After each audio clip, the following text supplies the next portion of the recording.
Ok.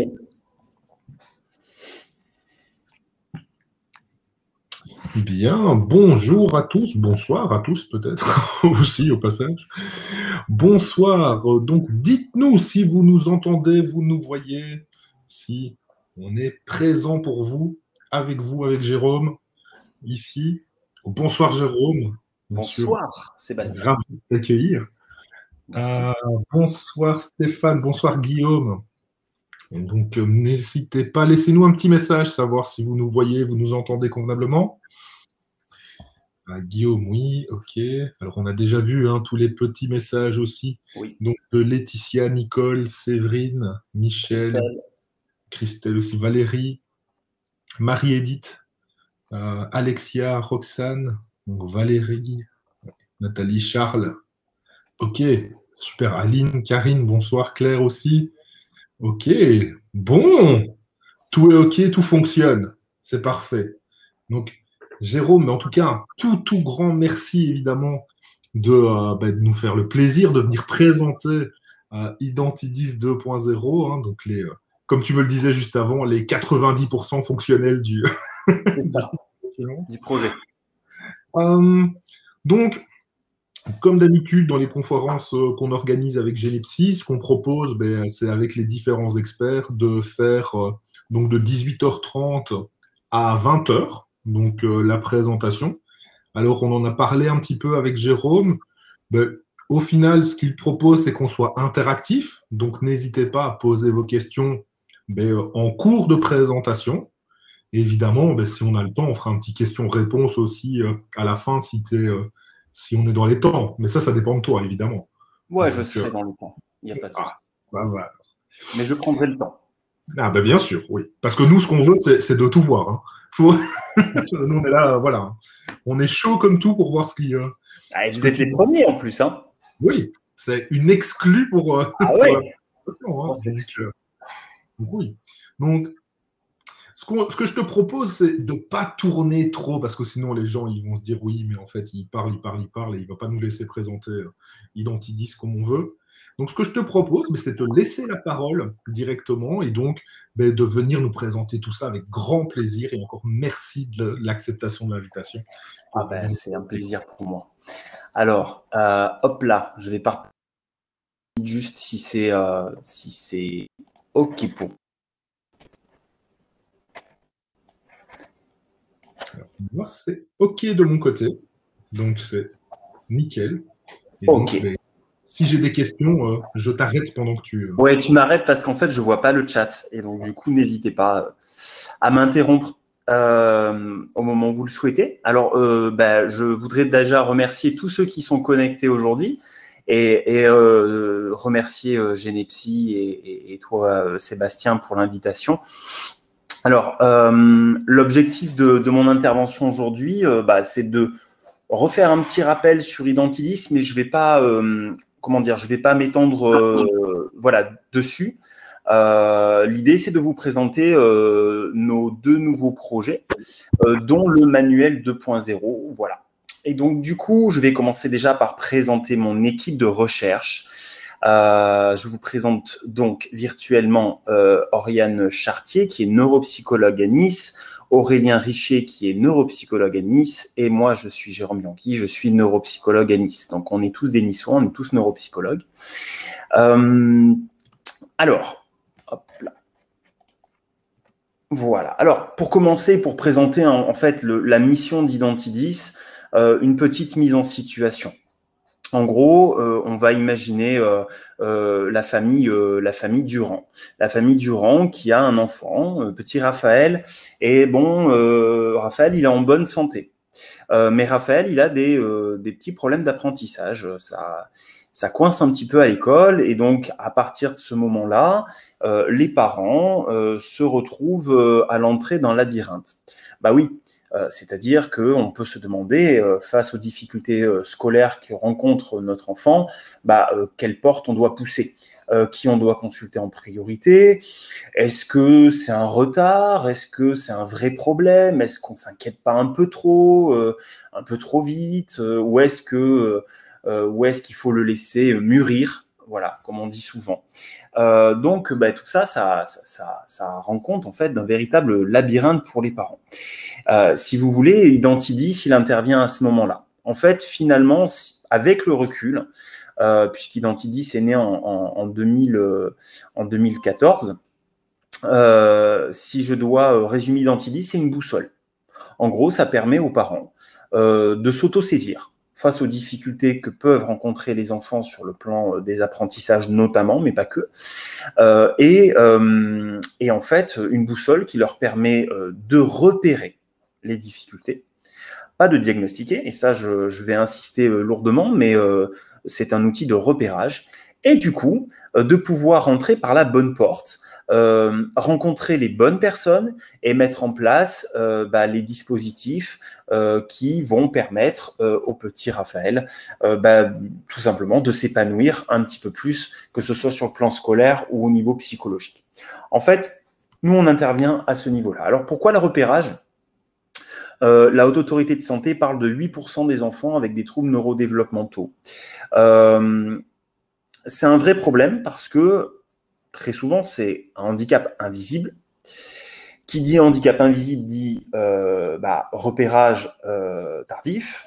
Et à partir de ce moment-là, ça peut effectivement engendrer la spirale infernale du diagnostic tardif et de l'aggravation des troubles, premièrement, voire aussi de l'apparition de troubles d'ordre psychique, psycho-affectif, en tout cas une altération de la qualité de vie pour l'enfant. C'est une réalité qui est nationale, et puis comme je suis niçois et chauvin, c'est aussi une réalité locale. On s'est intéressé vraiment à ce qui se passait de notre côté avant tout. On a fait une petite étude là sur 4 années. Enfin, on a fait en fait la moyenne de l'âge des enfants qui consultaient la première fois le centre de référence à Nice. Alors pour expliquer un petit peu le rôle du centre de référence, c'est un centre de niveau 3, c'est-à-dire c'est un centre expert de diagnostic pour les troubles d'apprentissage et d'une manière plus générale pour les troubles neurodéveloppementaux. Le constat est sans appel puisque en moyenne, les enfants qui consultent au centre de référence, donc qui sont à la recherche d'un diagnostic, ont entre 9 ans 6 mois et 9 ans 7 mois. Donc 9 ans, on va prendre 9 ans et demi. 9 ans et demi, c'est la veille de la rentrée au collège, quasiment. Donc on peut par là voir qu'on est quand même sur un diagnostic, un accès au diagnostic qui est relativement tardif. Donc potentiellement, plein de choses qu'on a ratées et en tout cas des choses que peut-être nous n'avons pas mis en place. Alors, du coup, Identidis, qu'est-ce que c'est ? Identidis, c'est une échelle, c'est un questionnaire que nous avons créé pour les parents. Voilà, c'est un cadeau que nous faisons aux parents qui va regrouper 5 grands domaines. Vous avez le domaine de l'attention, qui regroupe attention, hyperactivité, impulsivité, le domaine du langage oral, du langage écrit, de la motricité et ce qu'on appelle les fonctions exécutives. Les fonctions exécutives, c'est votre boîte à outils que vous avez, qu'on a tous. Et dans cette boîte à outils, on va trouver plusieurs outils comme les capacités de flexibilité, les capacités d'inhibition, la mémoire de travail, etc. Et donc, Identidis, c'est une échelle qui a pour vocation de balayer effectivement un large choix, un large panel de compétences. Et donc, du coup, ça permet aux parents d'avoir une vision de ce qui peut poser problème à l'enfant sur chacune de ces sphères. C'est une échelle que nous avons normée, c'est-à-dire que nous avons diffusé le questionnaire largement grâce à plusieurs partenaires. Et aujourd'hui, on a la chance de pouvoir associer à ce questionnaire des normes, c'est-à-dire qu'aujourd'hui, Identidis, il va comparer vos réponses avec nos données et va vous permettre de voir si votre enfant se situe dans la difficulté pour le langage oral ou s'il n'y a pas de difficulté pour le langage oral. Ça donne une sorte de curseur. Identidis, c'est une échelle qui est normée pour les enfants et les ados du CE1 à la 3e. Donc là, vous voyez aussi qu'on a un large spectre au niveau développemental. Quels objectifs? Les objectifs, c'est de rendre un petit peu plus experts les parents. Et bien avant ça, l'objectif, c'est de remettre le parent au centre du processus de repérage. Parce que la problématique, c'est que si vous ne rentrez pas, je reparle un petit peu de mon labyrinthe, si vous ne rentrez pas par la bonne porte, forcément, vous allez perdre du temps. Donc, Identity, c'est la capacité que vont avoir les parents de s'auto-saisir. C'est-à-dire qu'à partir du moment où le parent a un doute, lui a un outil pour pouvoir dépister les difficultés, pour pouvoir ensuite rentrer par la bonne porte. Donc ça, c'est très important. Et c'est pour ça que je parle de boussole. C'est un GPS pour le parent qui est en demande de réponse.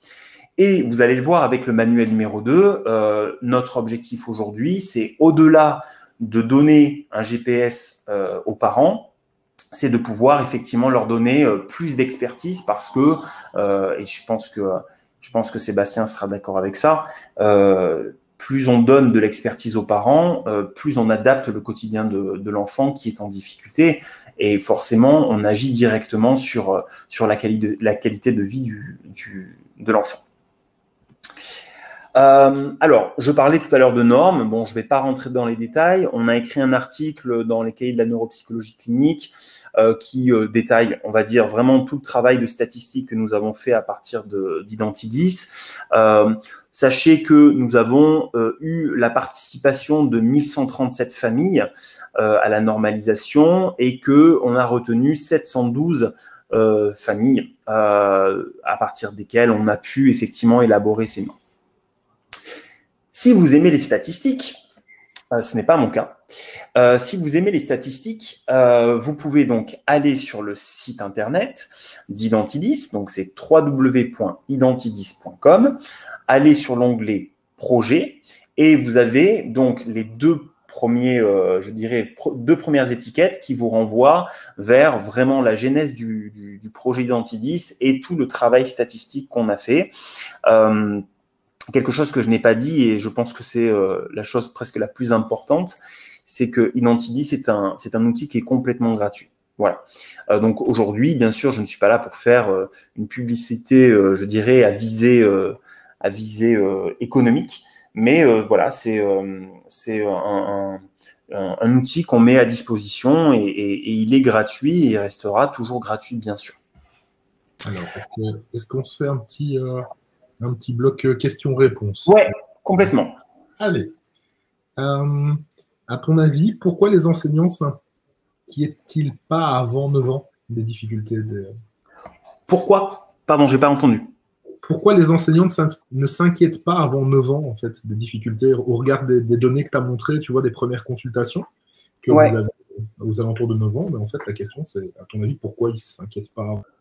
Alors, il y a plusieurs choses. Après, je parle à la place des enseignants, mais pour avoir beaucoup discuté avec eux, il y a plusieurs choses. Des fois, il y a les enseignants qui s'inquiètent et quelquefois les parents qui s'inquiètent un peu moins.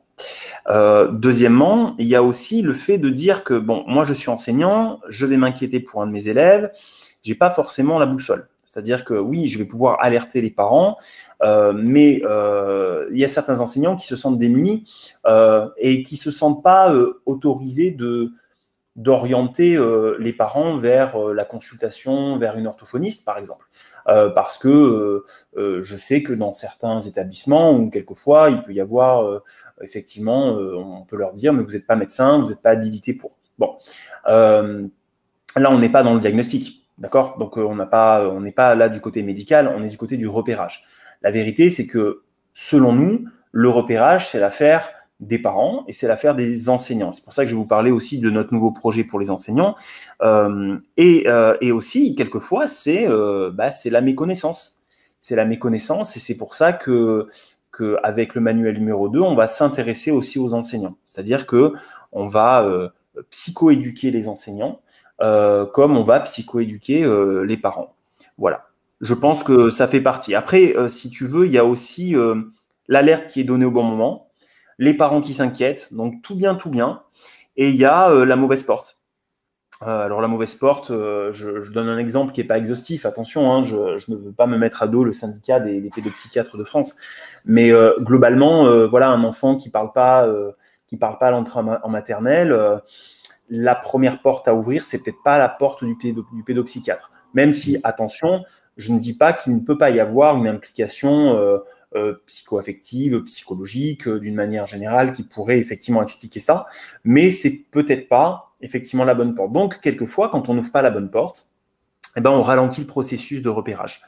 Et c'est aussi pour ça que nous, on le voit hein, au centre de référence, beaucoup de patients qu'on reçoit, c'est bah oui, on a traîné parce que le diagnostic n'était pas bon, parce qu'on n'est pas allé voir le bon professionnel au départ, donc du coup, on a perdu du temps. Donc, il y a beaucoup de facteurs qui font qu'aujourd'hui, on est à 9 ans et demi. Ouais. Ok.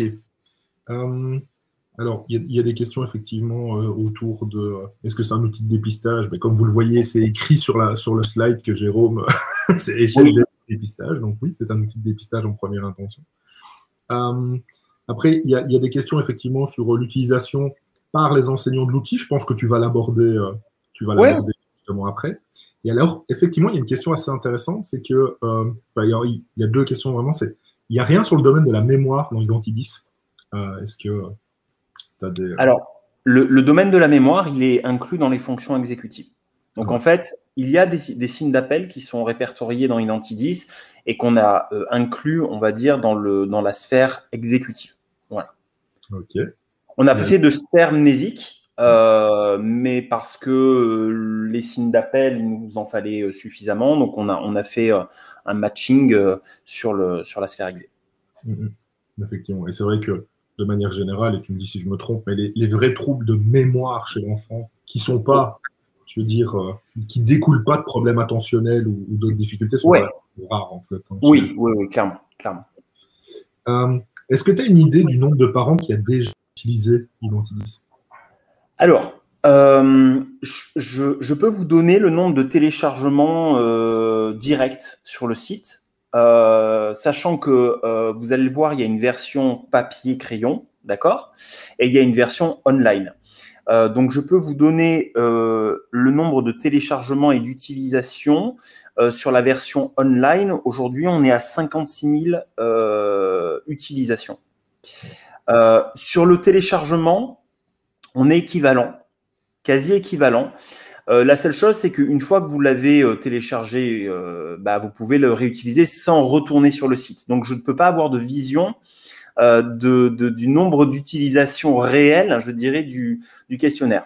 Je prends pour exemple, parce que ça faisait partie des questions, Identidis, c'est une échelle qui doit être complétée par les parents, mais il peut être utilisé par tout le monde. On travaille en collaboration avec des généralistes, par exemple, qui l'utilisent souvent lors de leur consultation. Moi, je l'utilise dans ma pratique, que ce soit à l'hôpital ou en cabinet. Il y a des orthophonistes qui l'utilisent, il y a des ergots qui l'utilisent, il y a beaucoup de monde. Et donc, si vous voulez, il est utilisable par tous, mais la condition, c'est que ça doit être les parents qui complètent le questionnaire. Donc, à partir du moment où moi, je l'ai téléchargé une première fois en version papier, après, si vous voulez, j'ai pas de vision sur combien de fois il est utilisé. Mais on va dire que globalement, on est à peu près à plus de 50 000 pour la version papier en téléchargement et 56 000 utilisations de la version online. Okay. Donc, en tout, ça fait un peu plus de 100 000. Ouais. Et voilà. J'ai participé. Hein. J'ai au moins utilisé 200 fois. Je te crois. Je te remercie, mais je le sais, parce que j'ai mis un traceur sur ton PC. Voilà. Une dernière question, après je te laisse redémarrer sur l'Identidis. Donc, il y a Stéphane et Charles qui ont une question qui va un peu ensemble, c'est les 8% dont tu parles au début, est-ce que ça englobe tous les TND de 1? Et alors, est-ce que selon toi, en fait, ces 8%, c'est sous-évalué ou pas? Alors, oui, ça inclut tout. Maintenant, je pense que c'est clairement sous-évalué. Pourquoi? Pourquoi? En fait, je ne prétends pas faire de meilleures statistiques que la Haute Autorité de Santé. Mais quand on a effectivement travaillé avec les écoles partenaires et les collèges partenaires, on a fait des études locales. Alors, encore une fois, je suis désolé, c'est très local. Mais notamment, on a pris pour cible un collège à Saint-Laurent-du-Var. Et en fait, on a fait une analyse statistique du nombre d'enfants diagnostiqués, du nombre d'enfants qui n'étaient pas diagnostiqués, mais qui avaient un suivi, etc. En enfants ayant eu un diagnostic de trouble neurodéveloppemental, on était à 15%, un petit peu plus de 15%. Ça ne comprend pas dans ce collège ceux qui ne sont pas diagnostiqués. Donc, soit il y a un microcosme à Saint-Laurent-du-Var, soit je me dis que globalement, on peut estimer que ce 8%, il est sous-évalué. Ouais. C'est vrai que si on regarde certaines stats individuelles, même des troubles seuls, hein, parce qu'on sait qu'il y a quand même pas mal de comorbidités, mais oui. Il y a déjà 6% de TDAH. Ouais. Donc, non, mais c'est pas. On ne compte pas le TSA, on ne compte pas les troubles spécifiques, ouais, clairement. Les troubles de coordination, les déficiences intellectuelles qui rentrent dedans aussi. Donc, effectivement, à 8%, je suis assez d'accord avec toi sur le fait que c'est relativement sous-évalué, à mon avis, dans les populations qu'on rencontre aujourd'hui. Et donc, avant de te laisser continuer, sache quand même que Sandrine, elle l'a partagé à toute sa promo de psychopédagogie, que Anne, elle travaille en CMP, elle l'utilise quotidiennement, avec toute l'équipe l'utilise désormais. Donc, il y a pas mal de gens déjà qui se questionnent par rapport à ça. Donc, voilà. Après, je garde encore quelques questions sous le coude, mais je te laisse un petit peu continuer. Ouais, il n'y a pas de souci. Il n'y a pas de souci. Merci. Alors, du coup, aujourd'hui, on a deux versions. On a une version papier. Alors, si ça fonctionne, je vais vous emmener sur le site. Comme ça, je vous montre vite fait à quoi ça ressemble. Vous me dites toujours si vous voyez le partage d'écran. Et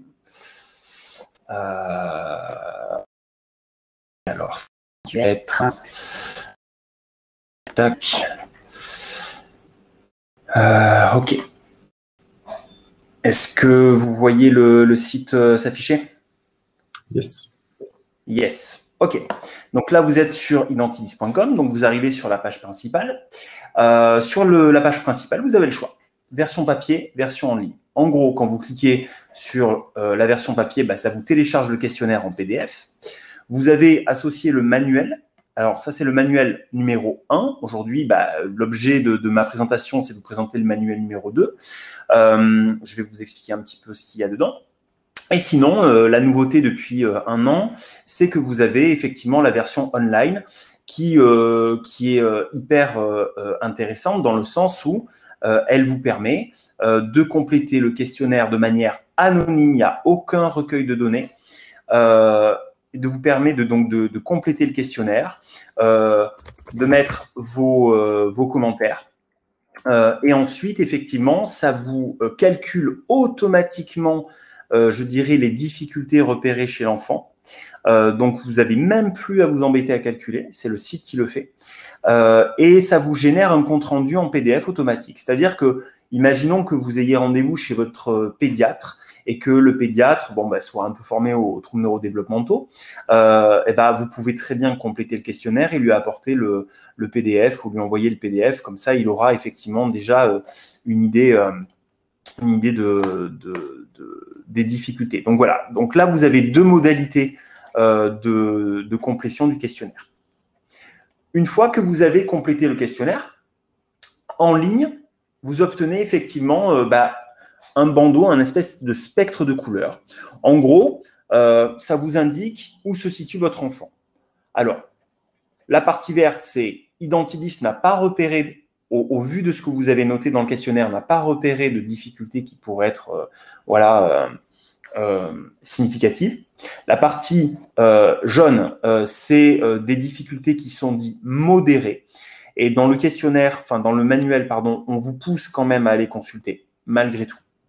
La partie rouge, c'est quand effectivement votre enfant a de grandes chances effectivement d'avoir une vraie problématique sur cette sphère. Par exemple, là, c'est la sphère attention-concentration. Donc ça, on le doit au grand Alexis Gardin, ingénieur logiciel, qui nous a créé la version online. Donc, on le remercie énormément. Il fait partie de l'équipe aussi. Et donc, en fait, dans le PDF que vous allez télécharger à la fin, vous avez une synthèse de tous vos commentaires. Donc, le professionnel voilà, que vous allez aller voir, il aura effectivement la synthèse des commentaires. On a voulu conserver les commentaires parce que les commentaires sont vraiment, vraiment étayants. Et en tant que professionnel, d'avoir vraiment l'aspect qualitatif associé aux réponses, c'est un vrai plus dans les consultations. Et ensuite, il y a une synthèse des résultats. Là, si je prends l'exemple sur le côté, dans le vert, vous êtes sur du langage oral, motricité et repérage spatial. Donc, a priori, pour cet enfant-là, pour ces sphères-là, il n'y a pas de problème. À surveiller sur l'attention, concentration et le langage écrit, et à risque sur le fonctionnement exécutif. Sur la version papier, c'est un peu la même chose, sauf que la seule contrainte, c'est que c'est à vous de calculer en fait les scores. Rassurez-vous, c'est juste une addition. Voilà, juste une addition par sphère. En fait, vous additionnez les points obtenus par sphère. Et en fait, si par exemple là, sur la sphère A, j'ai 22 points, vous savez que 22 points, vous êtes à risque. Voilà. Donc, on a voulu justement proposer en tout cas une utilisation la plus simple possible. Et c'est vrai que la version online, elle est pour le coup facilitatrice. Donc, les plus du questionnaire, gratuit, normes françaises, du CE1 à la 3e. Mise à jour régulière. Alors, oui, mise à jour régulière. J'avoue que les conditions sanitaires, les dernières conditions sanitaires ne nous ont pas aidés sur la mise à jour régulière des normes. Donc, on s'en excuse, mais on fera en sorte de continuer ces mises à jour. On a 5 sphères. Utilisables par tous et facilité d'utilisation pour déterminer où se situent les difficultés de l'enfant. Est-ce qu'il y a des... Ouais, c'est ça que j'allais faire avant la présentation. Parce qu'on a des petites questions effectivement sur le dépistage. Oui. À ton sens, donc j'ai une question de Karine qui demande est-ce que c'est un outil qui est utilisable avec les hauts potentiels intellectuels, car pour elle, en fait, l'âge à retenir n'est pas le même. Et donc, est-ce que c'est utilisable dans ce cadre-là ou pas? Oui, parce qu'en fait, quand on a créé les normes, il nous fallait effectivement une vision de comment se réagissait le questionnaire face à des sujets sains, donc qui n'ont pas de difficulté, mais tout venant. D'accord? Donc, on n'a pas contrôlé le facteur HPI. Et pareil pour les sujets avec TND. Donc avec TND, clairement, on a pris donc tous les sujets TND étaient diagnostiqués par le centre de référence pour avoir une valeur diagnostique quand même un peu supérieure. Et bien sûr, on a eu des HPI avec troubles du langage écrit. Bon, après dans l'utilisation, et là je te parle vraiment de comment moi je ressens le questionnaire à force de l'utiliser. C'est vrai que oui, un enfant qui a des... Mais de toute façon, même dans les tests ortho, hein, dans les tests orthophoniques, la dyslexie, elle se compense bien quand tu as un très bon niveau intellectuel, peut-être moins la dysorthographie, mais en tout cas, la dyslexie, oui. Et donc, effectivement, le questionnaire, il fait de même. Hein. C'est-à-dire que, oui, un HPI dyslexique, oui, il pêche pas trop sur l'apprentissage de la lecture au CP. Ça pêche un peu plus tard. Donc oui, il peut y avoir en fait des résultats qui sont amoindris en fait quand l'enfant il a un bon niveau intellectuel. Je dirais que ça fonctionne bien sur les sphères langagières, d'accord. Maintenant, sur la sphère motrice, j'ai pas vu de différence avec les HPI. Sur la sphère attentionnelle, non plus, ni sur la sphère exé. Voilà. Donc, on va dire que j'ai vraiment repéré ça sur les sphères langagières. Ok. Et alors, on a des questions, encore une fois, Stéphane et Guillaume qui se posent des questions sur est-ce que tu as des infos sur le lien entre Identidis, alors les faux positifs et faux négatifs qui sortent de tes échelles ou pas? C'est un questionnaire, hein. Donc ça veut dire que c'est la subjectivité. Alors, c'est la subjectivité, c'est le seuil de tolérance. Si je parle de la sphère attentionnelle, par exemple, après, c'est comme tous les questionnaires sur l'attention.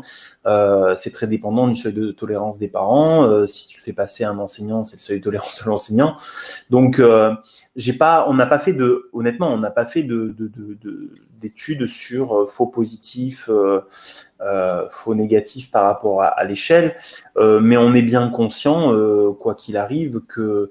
Alors, les faux... les faux négatifs, on a voulu prendre le parti justement d'alerter dès la zone orange, en fait, si tu veux. Plutôt que de dire, bon, on va s'alerter que quand c'est dans le rouge, bah, on a dit, bah, il vaut mieux, en tout cas, consulter et, on va dire, se rendre compte qu'on a fait une consultation pour rien, plutôt que de dire, bah, on va pas s'alerter et en fait, on va dire que c'est négatif parce que c'est que dans l'orange et en fait, non, il n'était pas négatif. Donc, c'était une manière pour nous de contrecarrer un peu ce faux négatif. Maintenant, après, c'est très dépendant de qui va remplir le questionnaire. Ouais. C'est pour ça que ça peut être utile aussi de le faire remplir par plusieurs personnes. Exactement. Pour avoir des choses. Ouais. Exactement. Alors, Sandrine, évidemment, elle anticipe un petit peu, hein, parce qu'elle dit, je suppose que la version 2.0 vient du retour d'expérience de la version 1. Et donc, est-ce que les commentaires de la version 1, ben, en fait, t'ont aidé à construire le manuel 2.0? Alors, c'est bien le manuel 2.0 qu'on crée aujourd'hui. C'est pas Identidis 2.0. En fait, le questionnaire est le même. Mais le manuel qui accompagne Identidis, pour moi, il a autant d'importance. Parce que, en fait, la boussole, c'est pas Identidis.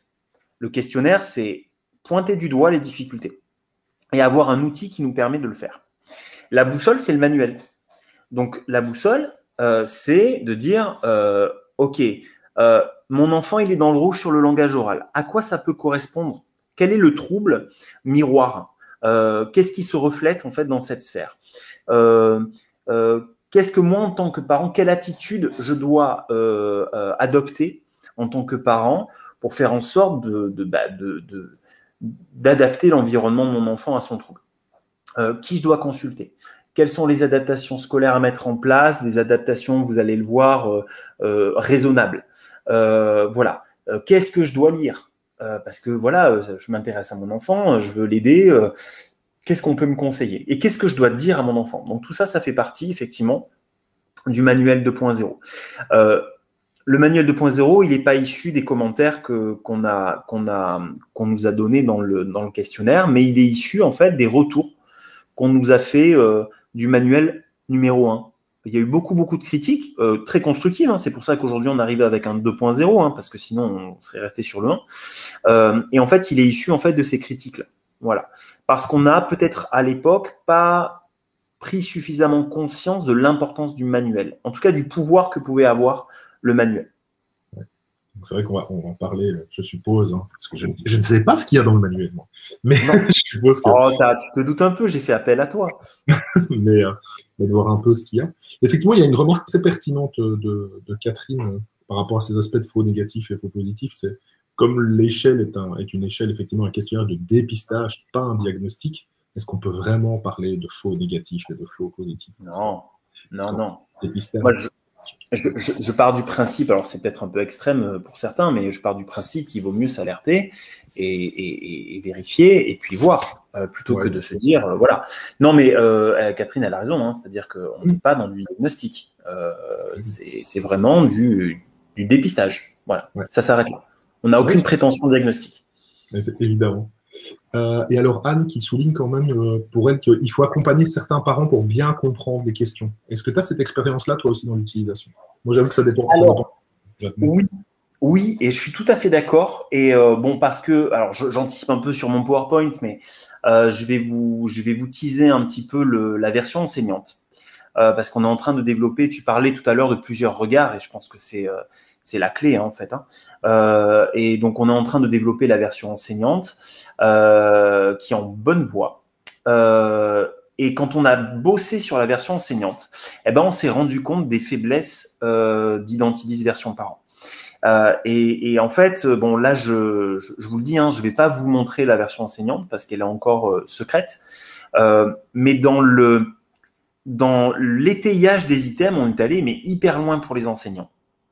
Parce que peut-être c'est un petit peu plus compliqué aussi dans une classe, quand on a 30 élèves, d'avoir le même regard, je dirais, que quand vous êtes maman, papa et que vous avez votre enfant depuis 10 ans avec vous, vous le connaissez bien. Là, il y a un côté, je dirais, pour l'enseignant, il y a un côté un peu one-shot. Et du coup, on s'est forcé naturellement, à proposer des items beaucoup plus étayés. Et du coup, on s'est rendu compte, après coup, hein, bien sûr, c'est toujours après coup qu'on se rend compte des petits défauts, qu'Identidis, effectivement, manquait de cet étayage-là. À refaire, alors, on ne va pas le refaire, je vais être très sincère, parce que je ne me sens pas la santé de refaire les normes sur Identidis, parce qu'à partir du moment où vous changez un mot dans le questionnaire, il faut tout refaire. Mais à refaire, effectivement, il faudrait peut-être effectivement travailler sur des exemples pour que les parents se rendent, comprennent un petit peu mieux quoi observer. Donc, c'est très pertinent comme remarque. Ouais. Ok. Écoute, et si tu nous présentais ce manuel? Allez, c'est parti. Alors, avant toute chose, le manuel est terminé à 90%. Donc, ce que vous allez voir là, c'est pas la version finale. Je vais vous montrer quelques bouts du manuel. Vous allez voir que ça va être sous format un peu Word. Ça n'aura pas la tête du Word. Hein. On a vraiment bossé sur quelque chose d'hyper attractif, d'hyper ludique pour les parents. Donc, ne vous formalisez pas sur l'apparence parce que, quoi qu'il arrive, on est encore en élaboration et il devrait sortir pour la rentrée. Voilà. Enfin, on le fera sortir pour la rentrée. On y passera tout le mois d'août, mais on le terminera. Voilà. Alors, l'équipe du manuel est un peu différente. Donc, qui on a dans l'équipe? On a toujours Oriane Chartier qui nous a donné un immense coup de main sur la conception et la relecture. Voilà, parce qu'elle a un œil de faucon et elle nous a aidé à choper ce que nous, on ne voyait pas. Pauvre top. Nous avons le concepteur, c'est Florent Nunes, qui était mon étudiant jusqu'à la semaine dernière et qui est neuropsychologue fraîchement diplômé. Moi, j'ai eu l'idée originale et puis j'ai aidé à la conception et à la vulgarisation. Le mot vulgarisation est très important pour le manuel numéro 2, vous allez le voir. Et nous avons la chance, comme j'ai dit à Sébastien en off, d'avoir une illustratrice qui est neuropsychologue également, on n'a pas fait exprès, qui est Mélanie Dolidon, et qui nous a aidé à rendre ce manuel hyper attractif et très très joli. Alors, l'ADN de la version 2.0, c'est le mot vulgarisation. Parce que, et ça on le voit en consultation, c'est-à-dire que si vous adoptez la même posture, le même vocabulaire pour parler à un parent et pour parler à un autre professionnel, vous ne captez pas l'attention du parent. Le parent, il rate 90% de l'information et au final, vous ratez votre mission. Donc, l'idée du manuel numéro 2, ce qui n'était pas du tout présent dans le manuel numéro 1, on pourra un jour faire la comparaison. Manuel numéro 1, pardon, je l'ai écrit comme si j'écrivais, je dirais, un manuel de neuropsychologie. Le manuel numéro 2, on est parti effectivement sur cet ADN-là. Ça demande un énorme travail parce que on a mis dans la boucle pas mal de professionnels qui nous ont aidés, des orthophonistes, des ergots, des psychomotes, des médecins. Et en fait, on s'est rendu compte que vulgariser son travail, c'est pas évident. C'est vraiment pas évident. Quand vous arrivez à vulgariser votre travail, c'est déjà que vous comprenez bien ce que vous faites. Alors, je ne dis pas que ceux qui n'y arrivent pas ne comprennent pas ce qu'ils font, mais malgré tout, c'est un vrai travail métacognitif. Et j'avoue que la vulgarisation nous prend énormément de temps. Pour vous donner une idée, chaque semaine, on repasse dessus et on remodifie le texte. Tout ça pour permettre effectivement l'accessibilité à un nombre conséquent de parents. On vise personne en particulier, on veut viser tous les parents. On veut que tous les parents qui auront le manuel 2.0 dans la main puissent comprendre ce qu'il lit et du coup s'approprier les connaissances pour devenir experts de leur enfant. Nous, ce qu'on veut avec le manuel numéro 2, c'est les rendre totalement experts. Pas remplacer les experts, attention, mais les rendre experts. Alors, en fait, je vous parle d'un manuel 2.0, en fait, je vous parle de 5 manuels, puisque Identidis a 5 sphères, et donc il y aura 2 possibilités, soit de télécharger le manuel comprenant les 5 sphères, soit de télécharger le manuel que vous souhaitez, correspondant à la sphère que vous souhaitez. Voilà. Donc, merci encore une fois à Mélanie de nous avoir donner du temps et de sa créativité. Donc, ça va donner à peu près ça. Donc, est-ce que le manuel 2.0, c'est une mise à jour? Non. Le manuel numéro 1, il fait 12 pages. Le manuel numéro 2, il fait 200 pages. Voilà. On a à peu près une trentaine de pages par sphère. Donc, c'est pour ça qu'on l'a découpé. On donnera bien sûr la possibilité aux parents ou aux professionnels de télécharger en PDF le manuel dans l'entièreté, ou alors de s'intéresser vraiment aux sphères qui sont allumées en rouge ou en orange. Tu m'arrêtes, hein, Sébastien, s'il y a des questions. Oui, bien sûr, t'en fais pas. On est allé un petit peu plus loin. On a voulu proposer multi-support. On a pensé, parce que c'est notre quotidien aussi, au centre de référence, en cabinet, on a pensé aussi aux parents qui n'ont pas les capacités de s'approprier, je dirais, les connaissances via le langage écrit.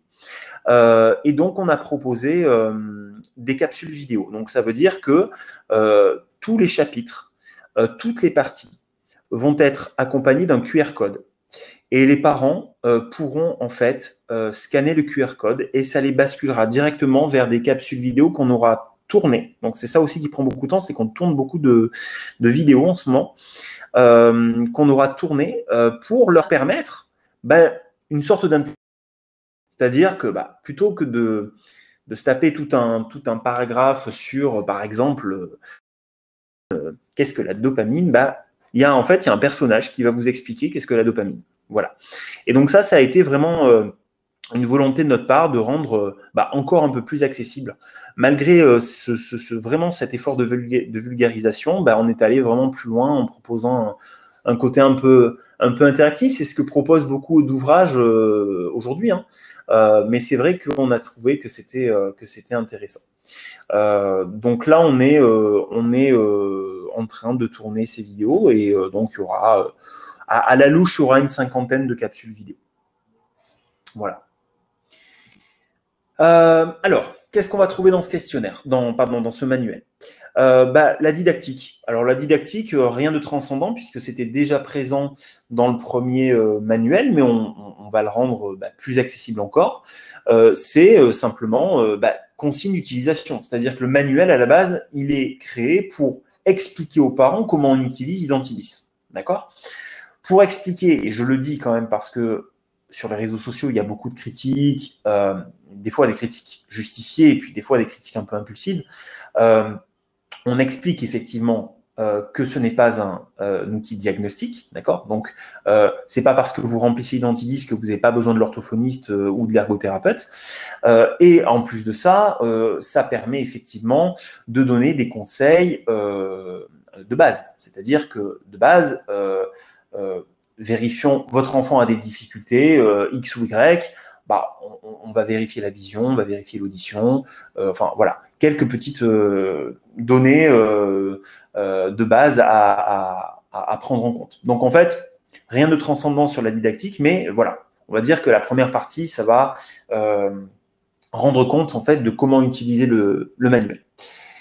Grosse psychoéducation. Alors, psychoéducation, encore une fois, des mots simples, vulgarisation. En gros, à chaque fois que votre enfant sera allumé en orange ou en rouge sur une sphère, eh bien, on va faire cours aux parents, on va faire un cours sur à quel trouble peut renvoyer des difficultés sur telle ou telle sphère. C'est-à-dire qu'on va leur faire un cours sur le TDAH, on va leur faire un cours sur la dyslexie. Encore une fois, attention, hyper vulgarisé, hein. On va faire un cours sur alors les difficultés mnésiques, le syndrome des exécutifs, le trouble développemental de la coordination, etc., etc. Je m'attends à ce qu'on me dise, en fait, une fois qu'on aura sorti le manuel, oh là là, c'est pas assez poussé. Au final, peut-être qu'effectivement, nous, on n'a pas vocation, hein, je le dis, à écrire un bouquin de neuropsy, hein. Y en a qui le font bien mieux que nous. Moi, j'ai pas les compétences pour le faire.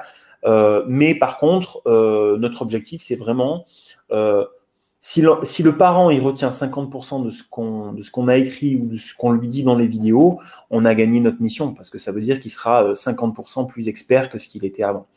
Voilà, ça c'est la première chose, c'est de pouvoir expliquer les troubles.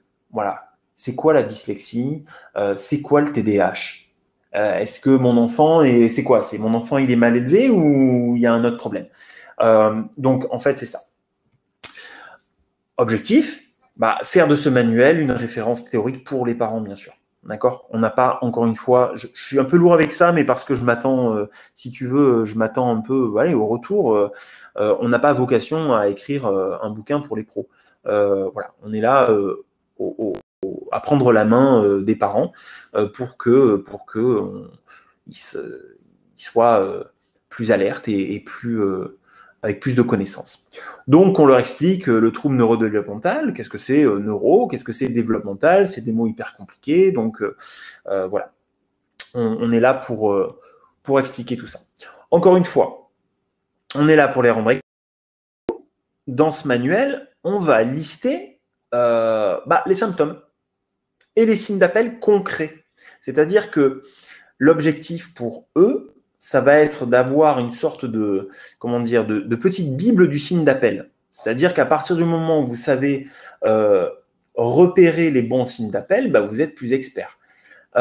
Et donc, en fait, on a fait un gros effort pour, et c'est un peu la critique de tout, la question, enfin, la remarque de tout à l'heure sur le fait qu'Identidis version parent, il manque un peu d'étayage en fait sur les questions et qu'il faut effectivement accompagner les parents. Là, pour le coup, on a pris les devants et on leur donne une vraie vision concrète de l'application du signe d'appel dans leur vie quotidienne. Voilà. Et on parle de symptômes. Si je prends l'exemple du TDAH, on leur explique clairement qu'est-ce que c'est que l'hyperactivité.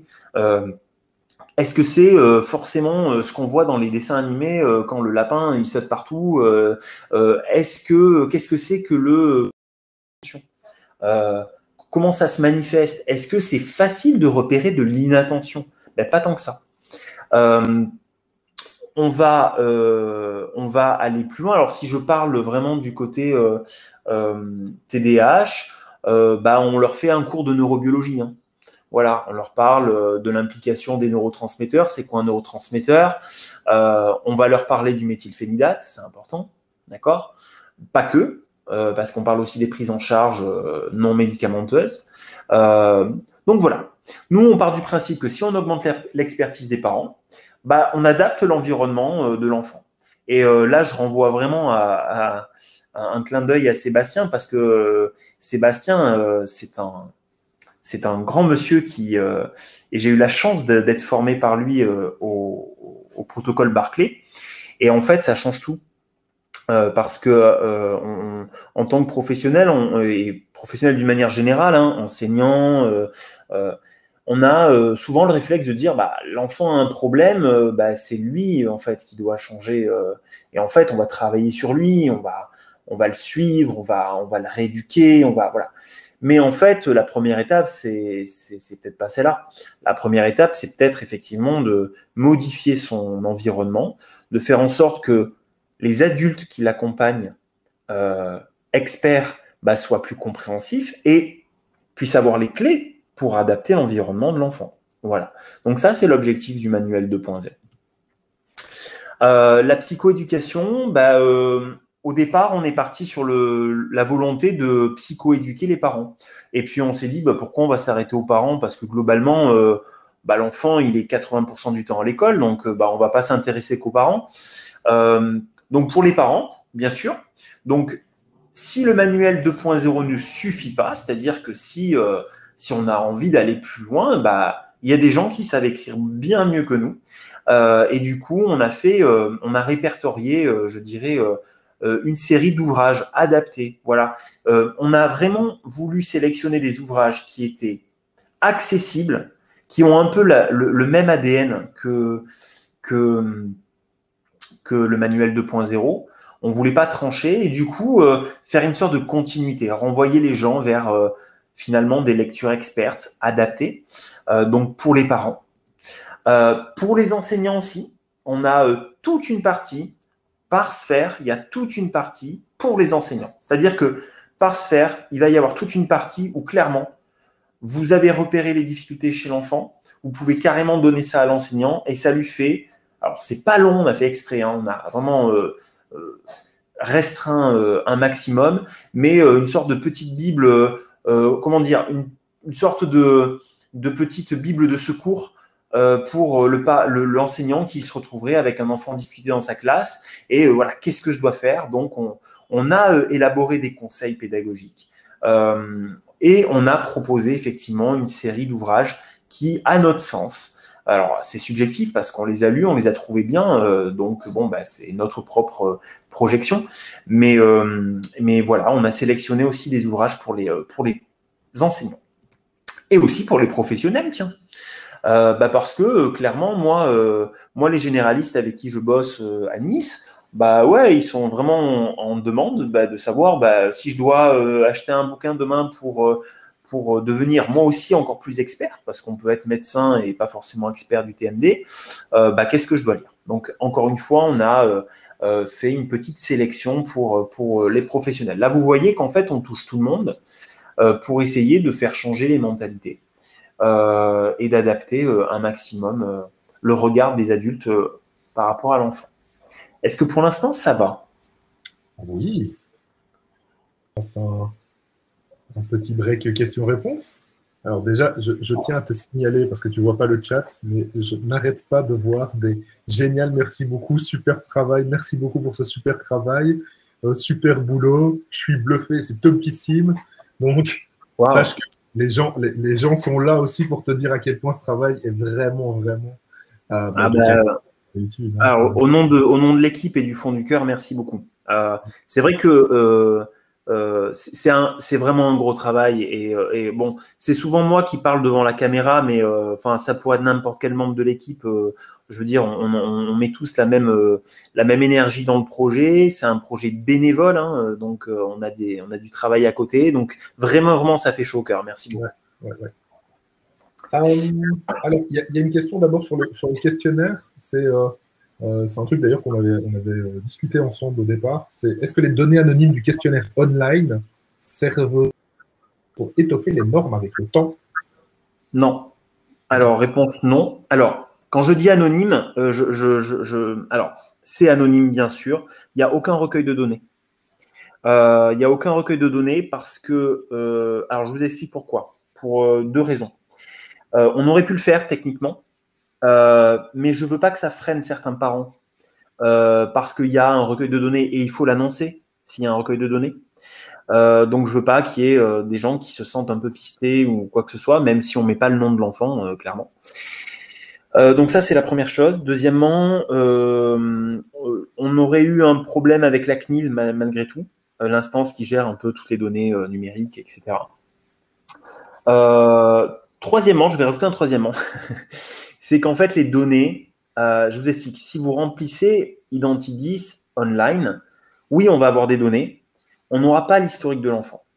Nous, on a élaboré des normes avec des enfants, je dirais qu'on connaît, d'accord? Ça, c'est pour les patients qui ont des difficultés, on les connaît, d'accord? C'est nos patients.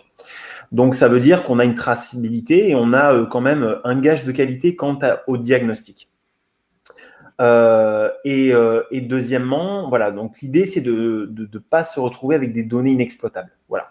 Et la mise à jour des normes, elle est plus laborieuse si on ne passe pas par ce biais-là, mais on préfère effectivement solliciter les écoles, les collèges et les partenaires. Ça prend plus de temps, ça met plus de… ça donne plus de travail, mais au final, on a des normes de meilleure qualité comme ça. Ouais. Donc, il n'y a ni recueil de données, ni et c'est anonyme. Dans la version 2.0, est-ce que vous avez testé avec quelques parents le manuel déjà pour voir s'il y a des retours sur ça? Non. Alors, non. Eh ben, je vais te dire, c'est pour ça qu'on a un peu le stress parce que on a la tête dans le guidon depuis des mois. On l'a pas… Alors, on ne l'a pas proposé. C'est pas venu naturellement. Je vais être sincère. Mais après réflexion, je pense, si tu veux, qu'on a toujours fonctionné en équipe. On s'est toujours fait confiance. On est relativement réactif sur les critiques, c'est-à-dire que globalement, demain, vous me dites, bah ouais, cette partie-là, elle est totalement à l'ouest, machin. Nous, on sera toujours en capacité de la retravailler, de proposer une mise à jour, etc.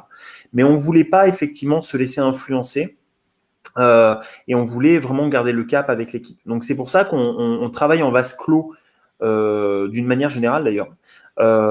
Et ensuite, on propose et ensuite, on corrige. Ok. Bon, entre-temps, il y a encore plein de gens qui ont dit c'est top, c'est très intéressant, ça va être super complet. Il y a des gens qui ont hâte de le lire vraiment et de l'avoir entre les mains. Cool. Il y a déjà des gens qui sont en train de faire des mails pour préparer et de dire que ça arrive, tu vois. Super. C'est gentil, merci beaucoup. Il y a Laurence qui décide sur son site internet de faire un lien vers le manuel, donc elle veut savoir génial. si tu es d'accord de le faire. Si tu es d'accord, à mon avis, oui. On a, je ne l'ai pas dit, mais enfin, c'est annexe. Hein. On a une chaîne YouTube sur laquelle on référence, on va dire, les interviews, puis les interventions, parce qu'il y a beaucoup de parents qui se posent des questions, même des professionnels, et c'est vrai que ça leur permet d'avoir un peu les infos comme ça. Et on a une page Insta qui nous permet en fait de vraiment au jour le jour de tenir au courant les gens de l'avancée des différents projets, hein, parce qu'il y a plus que ça. J'en parlerai un peu à la fin. Ouais. Ok, super. N'hésite pas à nous transmettre évidemment tout ça. Hein. Donc, oui, bien sûr. Une question technique, il y a quelqu'un qui demandait si les slides seraient disponibles. Les slides que tu as présentés. Ça me pose. Bon, alors là, pour le coup, je parle à la place de l'équipe. Et l'équipe n'est pas derrière moi. Hein. Ils sont tous en train de boire un coup sur un barbecue. Donc, globalement, moi, ça ne me pose pas de problème. Ouais. Okay. Voilà. Donc, je te transmettrai le slide, peut-être en version PDF. Et puis, oui, bien sûr. Hein, bien sûr. OK. Et n'oublions pas les enfants. Bah ouais. Parce que les enfants, ce sont généralement les premiers à se poser des questions. On me dit que je suis intelligent, mais pourquoi Maxime, il est plus fort que moi au dicté? C'est que je dois être complètement nul, c'est que je dois être idiot. Enfin, ça, c'est des choses qu'on entend régulièrement. Et donc, l'idée, c'est de pouvoir proposer, alors ça a été un peu plus dur, mais de proposer des lectures adaptées pour les enfants. Alors là, j'ai mis un exemple hyper connu, mais tellement pertinent. Donc, alors, à lire avec l'enfant, ou l'enfant peut lire en autonomie, ça dépend de l'âge, ça dépend de ses capacités, mais globalement, on ne les a pas oubliés. Et d'une manière générale, de créer des vidéos pour que les parents sachent comment expliquer à l'enfant ses propres difficultés. Voilà. C'est-à-dire que souvent, c'est... moi, je le vois en cabinet. Quelquefois, les parents en cabinet, au moment où on fait le compte-rendu des résultats, des fois, il n'y a pas l'enfant. Et en fait, souvent, la question, c'est « Ah ouais, mais comment je peux lui expliquer tout ce que vous venez de me dire ?» Là, on va faire des vidéos. Clairement, en gros, vous aurez une série de vidéos par sphère. Et ça sera, dans votre poche, vous saurez une sorte de didacticiel, comment expliquer le trouble d'attention à un enfant, comment expliquer la dysphasie, le trouble développemental du langage à un enfant, etc., etc. Voilà. Ça peut faire partie aussi du mieux vivre avec ces difficultés si on s'attaque effectivement à la compréhension de l'enfant. La boussole. Alors, la boussole, gros travail. Hein. Gros travail. La boussole, c'est quoi? C'est vers qui s'orienter. Alors, gros travail, pourquoi? Je vais être très honnête. Le manuel numéro 1, je l'écris tout seul. Et forcément, je suis passé à côté. Vous voyez, je suis en confession aujourd'hui. Hein. Je suis passé à côté de certaines choses, notamment par rapport à expliquer le rôle de chaque professionnel aux parents. Parce que, oui, je me suis basé sur mes pauvres connaissances et puis voilà. Et donc, j'ai pas fait la même erreur parce que là, pour le coup, sur les réseaux sociaux, mais ils avaient raison. Hein. J'ai eu de profils qui me disaient oui, mais alors vous nous avez vraiment restreint une définition qui ne rend pas compte vraiment de notre activité. Donc, et je leur avais dit à l'époque, c'était il y a 2 ans, j'aurais dit oui, mais vous verrez, il y a un manuel, une mise à jour qui sortira et je vous promets que je réparerai mon erreur. Je pense que en tout cas, j'ai tout mis de mon côté pour ne pas faire la même erreur. C'est-à-dire que pour le coup, je me suis entouré de professionnels qui avaient pour mission de m'expliquer leur rôle. Voilà. Qu'est-ce qu'un neuropsychologue? Mais au-delà de ça, je leur ai demandé, et c'est là que c'était drôle, de m'expliquer comme si j'étais un parent. C'est-à-dire, explique-moi en 5 lignes, très clairement et très simplement, quel est ton métier. Donc là, on s'est entouré de professionnels, vraiment super chouette, ils nous ont donné un super coup de main. Donc, il y a eu un gros travail de revulgarisation derrière, parce que c'est pas facile d'expliquer, voilà, qu'est-ce qu'un orthoptiste? Je ne sais pas. Prioriser. Donc, ça permet aux parents donc de prioriser les consultations. Voilà. Si je dois aller voir un professionnel en priorité, c'est lequel? D'accord? On donne une définition simple de chaque professionnel. D'accord? Que ce soit dans le cadre de l'évaluation, qu'est-ce que c'est un bilan neuropsychologique? Ou de la prise en charge. C'est quoi du Barclay? C'est quoi qu'est-ce que fait une orthophoniste avec mon enfant si elle fait une prise en charge? Voilà. Ou s'il fait une prise en charge. Et des informations utiles. Ah oui, mais il est remboursé? Est-ce qu'il faut une prescription médicale? Voilà. En gros, vous avez en quelques pages, vous savez tout sur les professionnels et vous savez comment y aller et si ça va vous coûter de l'argent, si ça va pas vous coûter de l'argent. On vous donne aussi quelques petites astuces si, si vous avez des moyens limités. Bon, il existe des plans B qui sont vraiment viables et donc on vous donne les astuces, etc., etc. Donc la boussole, c'est ça, et franchement, ça a été encore une fois un gros taf. Mais je pense que pour le coup, je suis assez satisfait de ce qu'on a obtenu. Donc à voir après. Alors, encore une fois, les définitions qu'on fait des spécialistes, c'est dans le cas des TMD. Hein. Donc, bien sûr que les orthophonistes prennent en charge, ou les ergos prennent en charge, des choses incroyables sur d'autres plans. Mais moi, ce qui m'intéressait, c'était pas de faire la définition de l'ergothérapie, c'était de faire la définition de comment est impliqué un ergothérapeute dans le cas du TND. Et l'adaptation. Alors, l'adaptation, manuel 2.0, grosse mission, déculpabiliser les parents. Ça, c'est... voilà, gros travail là-dessus.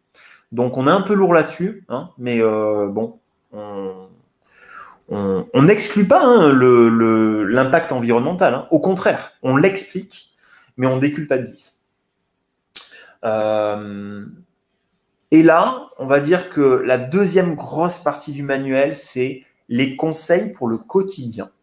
Comment je m'y prends concrètement, même très concrètement. J'ai ce problème-là avec mon enfant. J'ai besoin d'une astuce pour faire en sorte soit de ne plus rencontrer ce problème, soit faire en sorte d'être moins embêté par ce problème. Et donc là, gros big up à Florent hein, qui a bossé là-dessus, qui a bouffé de la littérature jusqu'à là il est en il est parti en repos et qui a rassemblé, on va dire, plein d'astuces très concrètes. Alors, il y a des fois des astuces qui sont issues des ouvrages qu'on a lus. Donc, on cite tout le monde, hein, bien sûr. Et des fois, des astuces maison. Des choses que, par exemple, moi, j'utilise en cabinet, que j'ai lu nulle part. Alors, je ne veux pas dire que je suis le seul à l'utiliser, mais des choses qui fonctionnent. Voilà. Alors, ça concerne les devoirs, ça concerne l'autonomie, la gestion du temps, les conflits, les apprentissages. Voilà, on a plein de petites... C'est une grosse boîte à astuces, en fait. Des conseils pour l'école. Donc, ça part de la compréhension qu'un enfant qui n'arrive pas à accéder à cet apprentissage, ça ne remet pas en question son potentiel. Ça ne remet pas en question l'impossibilité qu'il va avoir dans le futur d'y arriver. Mais en tout cas, par ce chemin, il ne peut pas y arriver pour le moment. Accepter son élève malgré le handicap. Alors, c'est une phrase un peu choc, hein, attention, hein, je n'accuse pas, mais malgré tout, c'est humain. Quand on ne comprend pas, on rejette un peu. Quand on comprend, on accepte. Le manuel, il explique qu'on ne doit pas attendre le diagnostic avant d'adapter. Ça, c'est une grosse bêtise. Parce que même si un enfant qui serait repéré dans le rouge par Identidis n'a pas de trouble et a juste un retard, c'est pas grave. Un enfant qui a un retard, c'est un enfant qui a besoin d'aide. Donc, on adapte. Et c'est pour ça qu'on a sélectionné des adaptations raisonnables, qui pensent, agissent selon la raison, le bon sens, la mesure et la réflexion. Voilà. Nous, ce qu'on veut, alors parce que ça faisait aussi partie des critiques, c'est de dire que finalement, Identidis, ça peut être la porte ouverte à 1000 PAP par jour, 1000 PPS, 1000, bon, encore PPS, faut accéder au statut de handicap, mais et c'est de dire que finalement, rassurez-vous, on ne va pas vous embrouiller l'esprit avec des adaptations qui vont vous surmener. On a sélectionné peu d'adaptations, vraiment peu, qui nous paraissaient raisonnables dans un contexte classe. Voilà. Donc, à la fois sur le plan très technique, c'est-à-dire là, qu'est-ce que tu peux faire pour ton élève s'il a ces difficultés-là, et aussi l'attitude. Voilà, on a travaillé sur effectivement une mise à jour de l'attitude à obtenir, pas à obtenir, à avoir avec un enfant qui a telle ou telle difficulté. Et on s'est fait un petit plaisir. Alors ça, c'est bonus, hein, mais ça nous a vraiment fait plaisir. Stimulation, ça c'est la dernière partie du manuel 2.0. En cabinet, bon, maintenant je fais quasiment plus que de la guidance parentale, mais à l'époque, je faisais de la remédiation cognitive. Et du coup, je me suis dit, mais alors c'est trop bête que la remédiation cognitive, ça se fasse qu'en cabinet, parce que pour le coup, même si ça remplace pas tout ce qui peut être mis en place, même si le parent il n'est pas rééducateur, on peut quand même lui filer 2-3, soit des jeux de société, soit des applications qui peuvent soutenir en tout cas, un processus qui pourrait être défaillant ou une difficulté. Voilà, tout en s'amusant. Donc, on a fait une grosse sélection de ce qui nous paraissait, de ce qu'on utilise nous en cabinet au quotidien et de ce qui peut être intéressant. Alors, encore une fois, hein, c'est une petite partie. Là, pour le coup, je veux pas qu'on me tape sur la tête en me disant oui, mais là, c'est des choses qu'on utilise en cabinet. Bon, à la base, c'est des jeux de société quand même. Hein, donc, au final, je pense qu'on peut largement les utiliser et toujours sélectionner selon effectivement ce qui est compliqué pour l'enfant. Alors, on a pour toutes les sphères. Hein. Là, on va dire que c'est plus fonction exé, mais il y en a pour le langage oral, il y en a pour le langage écrit, il y en a pour la motricité. Voilà. Les plus du manuel numéro 2, gratuit. On optimise l'expertise des parents, des concepts scientifiques accessibles, multi-supports et bientôt disponible. Ce qui vient après, et après je fais une petite pause pour les questions, ce qui vient après, c'est que une fois qu'on a sorti le manuel 2.0, la version online va changer. Elle va passer en 2.0 aussi. Et du coup, ça veut dire quoi ? Ça veut dire que actuellement, la version online, vous remplissez votre questionnaire Identidis et en fait, la version online vous propose le manuel de 12 pages 1.0. Bon, et en fait, le parent à l'intérieur, il va trouver les infos.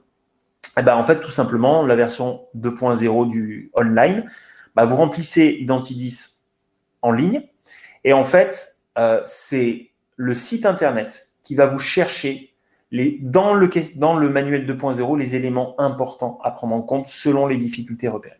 Donc, en fait, là, pour le coup, le parent, s'il veut, il va lire le manuel. Mais en tout cas, c'est le questionnaire, c'est le site internet qui va proposer la psychoéducation, les jeux de société, qui consulter, c'est quoi un orthophoniste, quelles sont les adaptations à mettre en place, etc., etc. Donc ça, c'est vraiment l'étape d'après. Globalement, si on sort le manuel en septembre, ce qui devrait normalement être le cas, on va dire que la version online 2.0, on la prévoit fin d'année civile. Parce que du coup, il y a un gros taf derrière.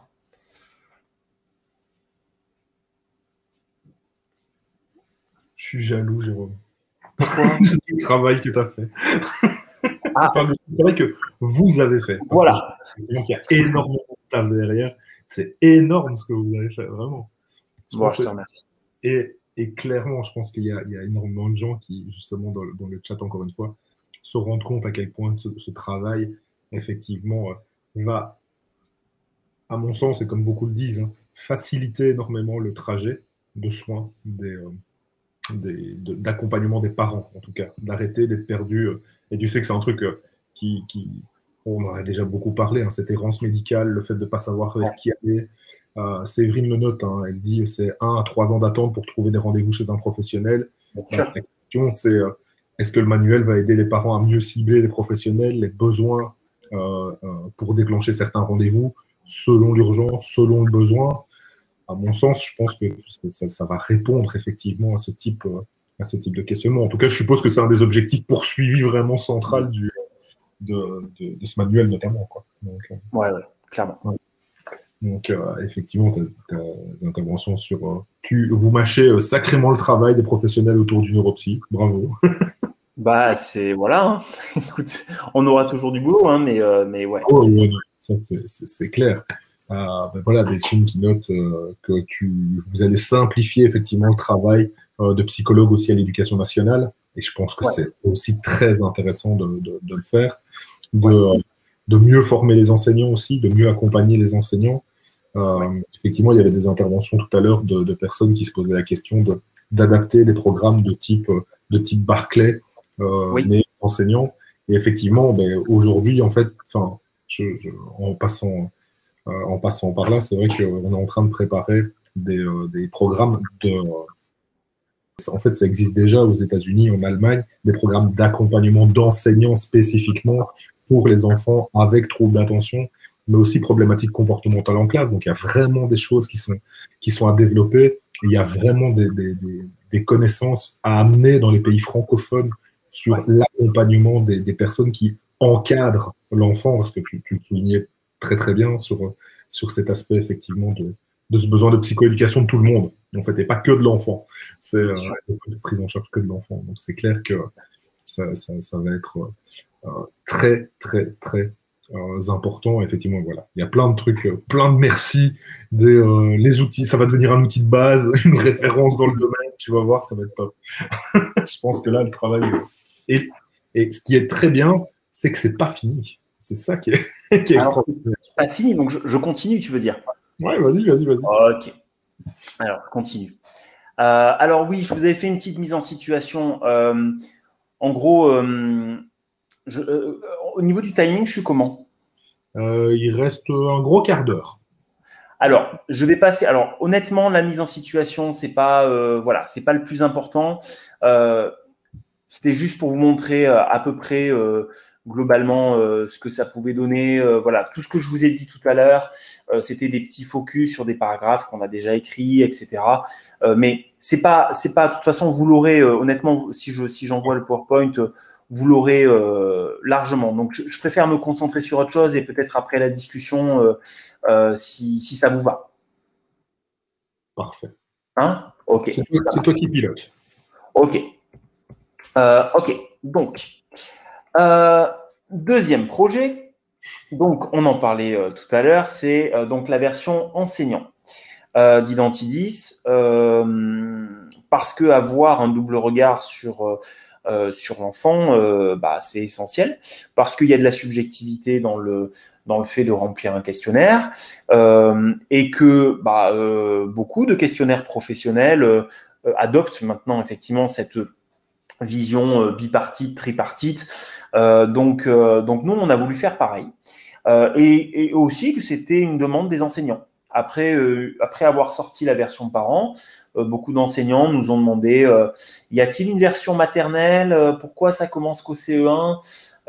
Est-ce qu'il y a une version enseignante? Donc, la version maternelle, on a essayé. On s'est un peu cassé les dents. On l'abandonne pas, mais on va dire que voilà, c'est pas la priorité. Et la version enseignant, par contre, c'était dans les tuyaux depuis le départ. Donc, aujourd'hui, où est-ce qu'on en est?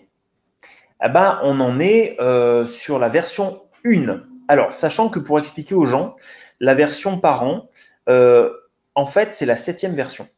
C'est-à-dire que depuis 2014, on a élaboré version après version un questionnaire plus affûté, plus pertinent. Enfin, voilà, on l'a modifié. Je ne dis pas que pour cette version enseignant, il y aura cette version. D'accord, on ne va pas le sortir en 2028. Mais d'ailleurs, les premières données statistiques sont très encourageantes. Mais si vous voulez, on est voilà, à la version 1. Donc, je remercie Florent, donc mon ex-stagiaire et futur collègue, qui a fait son mémoire de Master 2 sur la version enseignant, en plus du manuel. Donc, il a fait une sorte de thèse camouflée. Alors, l'avancée du projet, donc c'est une préversion. C'est une préversion, elle englobe toutes les sphères. C'est-à-dire que c'est exactement les mêmes sphères que la version parent. La seule chose qui change, c'est que ce sera un questionnaire pour le primaire et non pas pour le collège. Alors, pour une raison logistique. En primaire, quand vous donnez un questionnaire, vous le donnez à l'enseignant de l'enfant. Au pire des cas, il y a 2 enseignants. Vous donnez 2 questionnaires. D'accord ? Au collège, il y a les professeurs principaux, mais ça peut varier. Ça peut être le prof de sport, ça peut être le prof de maths, le prof de français, etc. Et vous avez énormément de professeurs. Je pense logiquement pas envisager de donner le questionnaire à tous les professeurs pour un même enfant. Enfin, on pourrait, mais bon, c'est un gros travail quand même. Et ensuite, je pense qu'on aurait une variabilité des réponses selon effectivement la matière enseignée. Donc, c'est pour ça que, en tout cas pour le moment, on se réserve pour la primaire. En plus de ça, ça me paraît logique, on parle de repérage précoce, donc globalement, on n'est pas, je pense, pas être à l'ouest là-dessus. Donc, on a élaboré la préversion. Elle a vraiment la même configuration, c'est-à-dire même nombre d'items par sphère, même sphère, pas les mêmes items, hein, forcément. Certains items se recoupent, bien sûr, mais on a fait un gros travail justement de formulation, en fait. Parce que l'observation d'un enfant à l'école, c'est pas la même chose que l'observation d'un enfant à la maison. On le sait, il y a des troubles qui se révèlent quelquefois selon les enfants moins à l'école, plus à la maison. Moi, j'ai par exemple des enfants TDAH qui ont des petits troubles anxieux associés, qui canalisent bien leur hyperactivité sur le plan scolaire et quand ils rentrent à la maison, ça explose. Donc, on a modifié profondément le questionnaire. On a eu la chance, merci Sylvie, qui est enseignante en maternelle, de nous avoir, malgré les restrictions Covid, trouvé 14 enseignants de primaire qui nous ont ouvert les portes des classes. Alors, vous voyez que là, on est vraiment sur des pré-statistiques, hein, parce que quand je vous disais qu'on avait 700 questionnaires, plus de 700 questionnaires pour la version parent, là, on a 25 questionnaires. Donc, on est vraiment sur une pré-analyse de savoir comment réagit le questionnaire. Bonne nouvelle, on a une bonne homogénéité globale de l'échelle. C'est-à-dire que l'échelle, elle est bien construite. Le questionnaire, il est bien construit. Et que pour le moment, on n'a que des anomalies qui sont mineures. Ça veut dire quoi ? Ça veut dire que selon ce qu'on a obtenu là, on n'a pas de grosses modifications à faire. Il faut faire des modifications si on veut que ça marche, mais il ne faut pas tout reprendre à zéro. Donc ça, c'est super. Et donc là, on est en train de travailler sur ces modifications. Voilà tout ce que je peux vous dire sur la version enseignant. Les autres projets qu'on a en cours, on a un projet de traduction parce qu'on a eu des demandes d'avoir une version espagnole, une version anglaise, une version portugaise. Alors, on est en train de travailler dessus. Alors, c'est pas la grosse priorité parce qu'on a vraiment d'autres choses plus urgentes, mais on travaille réellement dessus, sachant que ce sont que des traductions. Ça veut dire que, pour vous expliquer, je vous ai dit tout à l'heure, si vous changez un mot au questionnaire Identidis, les normes sont plus valables. Si vous traduisez, les normes sont entre guillemets plus valables. Donc, en fait, on ne va pas le renormaliser en italien, parce qu'on n'a pas la possibilité technique de faire de la diffusion en Italie, en Espagne pour élaborer des normes. Puis c'est un gros travail. Là, pour le coup, ça nous prendrait des années. Donc, on va être vraiment sur une traduction simple, experte. Hein, on ne le traduit pas avec le Becherel version, voilà. Donc, on a vraiment des gens qui sont bilingues. Il y a plusieurs personnes qui relisent en fait les questionnaires. Donc, on a une vérification qui se fait. Tout ça pour donner accès en fait au questionnaire à des gens qui travaillent avec des parents qui parlent pas le français. Mais bon, avec le bémol que oui, les normes elles sont françaises quoi. Donc voilà. Mais ça fait partie ça fait partie de nos projets et de ce qu'on peut apporter aux gens. Et après, je crois que j'ai rien oublié en termes de projet. Je crois que j'ai fini en fait. C'est déjà pas mal, hein. Bon, t'aurais pu faire plus, mais bon, on va faire avec, hein. Écoute. Voilà. Non, vraiment, merci énormément, Jérôme, pour je t'en prie. Tout ce que tu as apporté vraiment dans cette intervention, et notamment de tout ce qui va arriver. Donc c'est bien, tu nous laisses comme ça pendant les vacances, Oui. juste avec du teasing. Bravo, merci. Vraiment, gros travail là-dessus. Donc vraiment, merci beaucoup. Je pense que tout le monde d'ailleurs est ultra d'accord avec ce que je dis là. Et vraiment, c'est un travail d'équipe qui est juste monstrueux. Et je sais à quel point, effectivement, ça vous demande du temps sur un aspect bénévole totalement, parce que vraiment, c'est l'énergie que vous mettez dans ce travail. Et effectivement, clairement, c'est le retour y est. Enfin, je pense que ce soit du côté des professionnels, des parents et autres, voilà, je pense qu'il y a beaucoup de chercheurs qui aujourd'hui travaillent dans ce sens-là et rêveraient d'avoir développé ce type d'action aujourd'hui. Vraiment, je pense que c'est un outil qui répond à des demandes de terrain et pas simplement à des demandes de chercheurs. Tu vois, je crois qu'il y a vraiment ça et effectivement, c'est juste extraordinaire ce que vous avez fait. Et je sais à quel point aussi, il y a encore plein de choses qui vont arriver et ça va être très bien. Tu sais, une idée en crée une autre. Je vois juste dans le chat, je vois je suis là pour la traduction simple en arabe. Alors, je ne l'ai pas dit, mais oui, en arabe, on va le faire aussi. Mais par contre, on est preneur de personnes qui peuvent nous donner un coup de main. Alors moi, c'est pas ma spécialité les langues, même l'anglais c'est chaud. Mais j'ai notion qu'en fait en arabe, oui, il y a plusieurs dialectes. Pardon si j'utilise pas les bons mots, mais en gros, voilà, il nous faut pour le coup en arabe, il y a une grosse demande.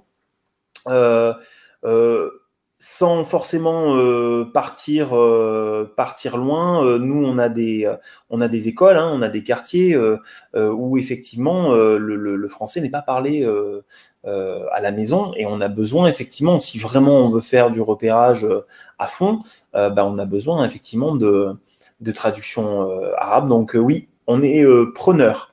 Sur le site internet d'Identidis, vous avez un accès, boîte, communication, mail, voilà, vous n'hésitez pas et l'équipe, on prendra contact avec vous. Ouais. Il y a une question autour du dossier MDPH. Est-ce qu'il y a une explication dans le manuel 2.0 pour le dossier MDPH? Les parents qui sont en difficulté. Ouais. Alors, il y a une petite partie en gros, sur qu'est-ce que la MDPH, qu'est-ce qu'on peut attendre de la MDPH pour les TND, et un petit didacticiel de constitution d'un dossier MDPH. Qu'est-ce que c'est un projet de vie, qu'est-ce qu'il faut, qu'est-ce que c'est un GVASCO, etc. Bon, maintenant, la réalité, c'est que nous, on se situe vraiment en amont, c'est-à-dire on est vraiment sur le dépistage. Donc, ça veut dire que si déjà on en est au point de la MDPH, ça veut dire qu'on demande une reconnaissance de handicap, ça veut dire qu'on a à minima consulté au moins un médecin. On va faire un petit coup de projo, mais ça ne sera pas une grosse partie. Sincèrement, ça ne sera pas une grosse partie. Et donc, Marie-Édith mettait, pour une aide à la rédaction de MDPH, elle a mis un lien justement par rapport à ça pour les gens qui seraient intéressés. Donc, merci beaucoup Marie-Édith. Catherine, voir avec Géraldine pour mettre en contact, pour normer pour la Suisse. Ouais, c'est vrai qu'on pourrait faire ça. Se mettre en contact avec Géraldine pour l'université à Genève. Et à mon avis, c'est intéressant pour développer le truc. Ouais. Ça, c'est une idée aussi. Ils ont 2-3 équipes de recherche là-bas. Ça ouais, j'ai entendu.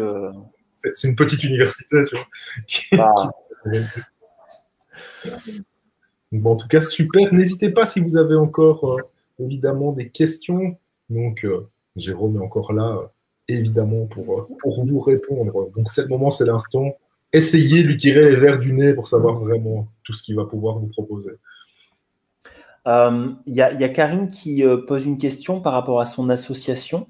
Ouais. Je ne suis pas sûr de comprendre la question. Oui, donc c'est se rapprocher pour compléter notre équipe. Vous nous embauchez. C'est pas beau, ça. C'est pas beau, ça, vraiment. Bon, il doit me rester 2 heures dans la semaine. Après, j'ai mes collègues, voilà. Non, mais alors d'une manière générale, on nous demande toujours comment on peut faire pour vous aider. Bon, le premier levier, c'est la diffusion. Nous, on fonctionne que là-dessus. Donc déjà, si vous diffusez l'info, si vous mettez un lien sur votre site internet, nous, ça nous fait hyper plaisir. On ne demande pas d'argent. Il y a un petit lien, on a mis une petite option PayPal sur le site internet parce que nous en fait les frais qu'on a, c'est vraiment les frais d'hébergement en fait. Mais c'est vraiment du plus. Mais vraiment ce qu'on demande, c'est le côté voilà, le côté on va dire diffusion. Après on est OK pour collaborer. Nous on veut quand même rester très indépendant. Je veux dire on peut pas nous acheter et on peut pas. Voilà, nous on est indépendant. Par contre, la collaboration, ouais, volontiers. Ouais. On a eu déjà contact avec des personnes pour des collaborations et c'est vrai que voilà, on est open. Après, c'est vrai qu'en ce moment, il y a beaucoup de choses à faire en dehors d'Identidis, donc on a beaucoup de mal à trouver le temps, mais ouais. Donc n'hésitez pas à nous envoyer vos propositions et voilà. Ben oui, clairement. Donc oui, Karine, ce qu'elle veut, en fait, c'est savoir si elle pouvait vous contacter pour pouvoir réorienter vers vous, en fait, vers votre équipe pour les spécialistes. Donc, ouais. OK. Donc c'est bien. OK, Karine. Ça marche. OK. Bien, écoutez, mais je pense qu'on arrive tout doucement, effectivement, à la fin de ça. Je pense qu'en fait, au final, c'est très bien, effectivement, de pouvoir échanger en direct pendant la conférence. Je pense que c'était aussi très intéressant comme format de pouvoir faire des petits arrêts sur image pour pouvoir échanger avec les personnes qui pouvaient poser leurs questions au fur et à mesure. Donc, si je ne vois plus de questions, effectivement, je vais encore te remercier, mais 1 million de fois, Jérôme, pour ce travail extraordinaire. Je remercierai tout le reste de l'équipe qui est en train de boire à ton barbecue. C'est quand même... Moi, je n'y vais pas après, donc je sais pas. Donc, vraiment, je pense que c'est vraiment intéressant. Donc, merci encore de nous avoir fait le plaisir pour Genipsy de présenter tout ça, ce travail-là. Vraiment, c'est extraordinaire. On ne manquera pas, évidemment, de diffuser tout ça. Pour les personnes, évidemment, qui sont là, qui auraient raté une partie, vous aurez accès au replay, évidemment, de la présentation. Dès qu'on a les infos de Jérôme, s'il est toujours OK de nous envoyer le PDF, on vous transfère, évidemment, le PDF de présentation. Comme ça, vous aurez en plus la mise en situation et vous pourrez suivre au moins cette mise en situation directe avec les exemples qu'on n'a pas eu le temps de présenter parce qu'il y avait tellement de choses intéressantes à voir que malheureusement, on ne pouvait pas passer là-dessus. Mais en tout cas, je vais vous souhaiter à tous, évidemment, une excellente soirée. Évidemment, merci encore, Jérôme, pour tout ça. Merci, Delphine. On va se retrouver pour Genepsy au mois de septembre. On fait un petit break sur les conférences. Donc, vous verrez, on va revenir avec les conférences experts. On vous a préparé, évidemment, une rentrée, comme d'habitude, où on va avoir 2000 informations et 2000 choses à mettre en place, évidemment, comme d'habitude avec Maëva. Donc, vraiment, continuez à suivre tout ça. Et de toute façon, on va vous souhaiter aussi d'excellentes vacances si vous en prenez. D'accord ? Et évidemment, on se retrouve tout bientôt pour d'autres informations, d'autres interventions d'experts. Et encore merci à tous. Je vous souhaite une excellente. Et donc, à tout bientôt. Bye. Au revoir tout le monde.